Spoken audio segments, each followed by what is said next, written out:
शिल्पा शेट्टी के पति राज कुंद्रा के पोर्नोग्राफी के इस मामले में दो नए अपडेट हैं। वो दो नए अपडेट क्या है वो मैं आपको बताऊंगा। और पहला अपडेट ये है कि राज कुंद्रा की जमानत याचिका पर 10 अगस्त को सेशन कोर्ट में होगी सुनवाई और उससे पहले बॉम्बे हाई कोर्ट में उनकी जमानत याचिका में सुनवाई होगी जो कि 7 अगस्त को होगी।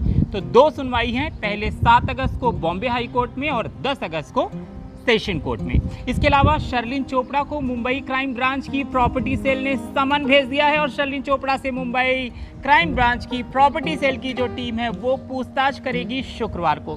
इस दोनों खबरों में, दोनों नए अपडेट में मैं आपको डिटेल में बताता हूं कि क्या कुछ है पूरा मामला, किस तरह की पूछताछ होगी और क्या कुछ है इसके पीछे का पूरा अपडेट वो भी बताऊंगा। लेकिन उससे पहले आप सब्सक्राइब कर लें नवभारत टाइम्स ऑनलाइन और नवभारत टाइम्स एंटरटेनमेंट, क्योंकि एंटरटेनमेंट से जुड़ी तमाम खबरें सबसे पहले यहीं पर अपडेट होती हैं नवभारत टाइम्स एंटरटेनमेंट में। तो बात करेंगे सबसे पहले राज कुंद्रा के इस मामले की और शर्लिन चोपड़ा की उसके बाद में। तो राज कुंद्रा को लंबा इंतजार करना पड़ सकता है क्योंकि राज कुंद्रा को 9 अगस्त तक न्यायिक हिरासत में है। उनकी जमानत याचिका पर 7 अगस्त को बंबई हाई कोर्ट में सुनवाई है। वहीं 10 अगस्त को सेशन कोर्ट में भी जमानत याचिका पर सुनवाई होगी। इस बीच मुंबई पुलिस की प्रॉपर्टी सेल ने शर्लिन चोपड़ा को पूछताछ के लिए समन भेज दिया है और शर्लिन ने शुक्रवार को शर्लिन से होगी पूछताछ। मुंबई क्राइम ब्रांच की प्रॉपर्टी सेल की जो टीम है वो शर्लिन से शुक्रवार को पूछताछ करेगी। पुलिस लगातार नए गवाहों और पीड़ितों से पूछताछ कर रही है, लेकिन शर्लिन की गवाही राज कुंद्रा की परेशानियां बढ़ाने वाली हैं। ऐसा इसलिए कि शर्लिन न सिर्फ पॉर्न फिल्म केस में अहम गवाह हैं बल्कि वह राज कुंद्रा पर सेक्सुअल हैरेसमेंट, सेक्सुअल मिसकंडक्ट के आरोप भी लगा चुकी हैं। राज कुंद्रा को 19 जुलाई को गिरफ्तार किया गया है। उन्हें पहले 27 जुलाई तक पुलिस रिमांड पर रखा गया, जबकि किला कोर्ट ने बाद में उन्हें 14 दिनों की न्यायिक हिरासत में भेज दिया। सेशन कोर्ट ने जमानत याचिका पर सुनवाई के लिए 10 अगस्त की तारीख तय की है। राज कुंद्रा के साथ ही उनकी आईटी हेड रॉयन थॉप की जमानत याचिका पर भी 10 अगस्त को सुनवाई होगी।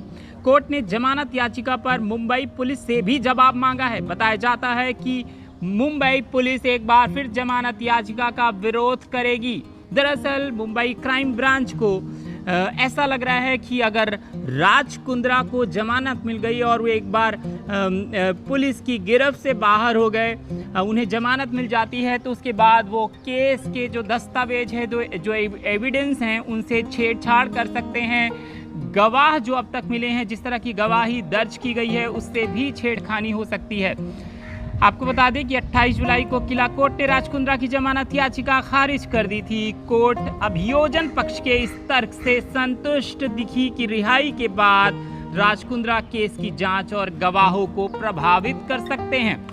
कोर्ट में पुलिस ने यह भी कहा था कि राज कुंद्रा पावरफुल हैं, वह केस में मुख्य आरोपी भी हैं। ऐसे में उन्हें रिहा किया जाता है तो वह गवाहों और जांच दोनों को प्रभावित कर सकते हैं, वह सबूत मिटा सकते हैं। पुलिस ने कोर्ट में यह भी बताया कि राज कुंद्रा के खिलाफ उनके पास पक्के सबूत हैं और क्राइम ब्रांच ने राज कुंद्रा के दफ्तर से 68 एडल्ट वीडियोस जब्त किए हैं। दूसरी ओर इस पूरे मामले में शर्लिन चोपड़ा की गवाही अहम साबित हो सकती है। राज कुंद्रा की गिरफ्तारी से पहले ही शर्लिन चोपड़ा ने अप्रैल महीने में बिजनेसमैन पर सेक्सुअल मिसकंडक्ट, सेक्सुअल हैरेसमेंट को लेकर भी एफआईआर दर्ज करवाया है। शर्लिन का आरोप है कि एक बिजनेस डील के सिलसिले में उनकी राज कुंद्रा से बात हुई थी, लेकिन फोन पर मैसेज में दोनों के बीच बहस हो गई, जिसके बाद राज कुंद्रा उनके घर आए थे, जबरन उन्हें किस किया था। शर्लिन ने राज कुंद्रा को रोकने की काफ़ी कोशिश की थी, लेकिन वह डरी हुई थी।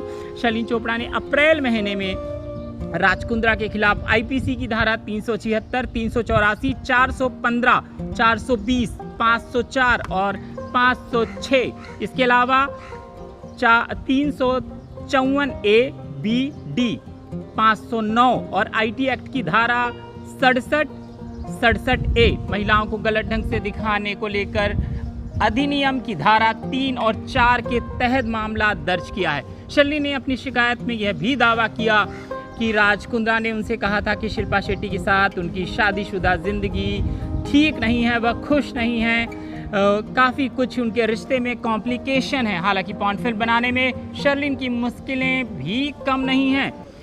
शर्लिन ने पुलिस का समन मिलने से पहले ही कोर्ट में अंतरिम जमानत की याचिका दायर की थी, लेकिन कोर्ट ने शर्लिन चोपड़ा की जमानत याचिका भी खारिज कर दी है।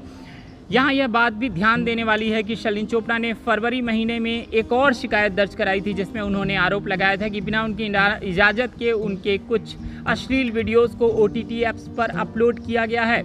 शर्लिन को यह भी डर है कि मुंबई पुलिस उन्हें भी मामले में गिरफ्तार कर सकती है। जहां एक ओर शर्लिन के दिल में लगातार धड़कन बढ़ती जा रही है कि मुंबई पुलिस उन्हें गिरफ्तार कर सकती है और लगातार वो भी अंतरिम जमानत के लिए याचिका दायर कर चुकी हैं। ऐसे में राज कुंद्रा की मुश्किलें बढ़ सकती हैं अगर शर्लिन चोपड़ा का बयान मुंबई क्राइम ब्रांच की जो प्रॉपर्टी सेल है वो दर्ज करती है, क्योंकि शर्लिन क्या कुछ कहती हैं, इस पे किस तरह का बयान देती हैं, क्योंकि अब नए सिरे से पूरे तरीके से इस केस को देखा जाएगा।